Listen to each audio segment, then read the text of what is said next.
Hello guys, dito tayo ngayon sa SM South Mall sa tapat ng Yun Oil.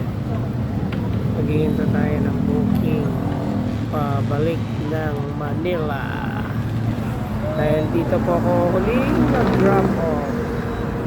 So yan guys, nakita nyo naman, halong Metro Manila ang takbo natin. So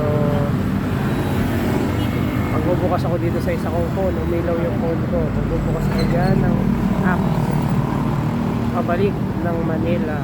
So yan ang aking mot-mot, ang aking kasangga sa araw-araw.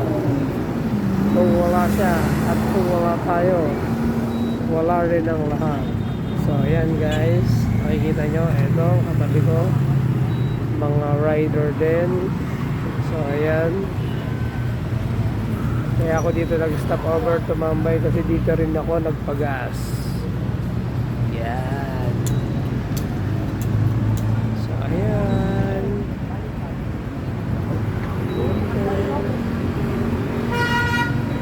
may dala akong plastic bag dahil yan ay i-receive ng aking kamit up dito.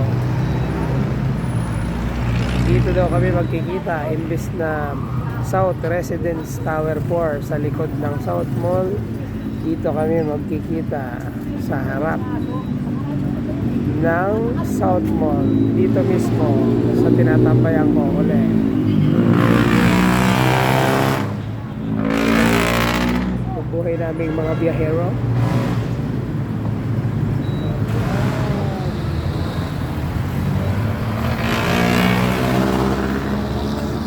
Open pala sa aking motor.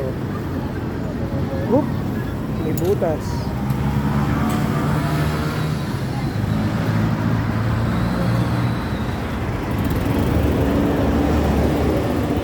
Anong sabi ng aking nandito ako sa Union, katabi ng 7-Eleven. Okay, pupuntahan ko na siya guys, no, para magkita na kami. Ayan yung text niya, oh.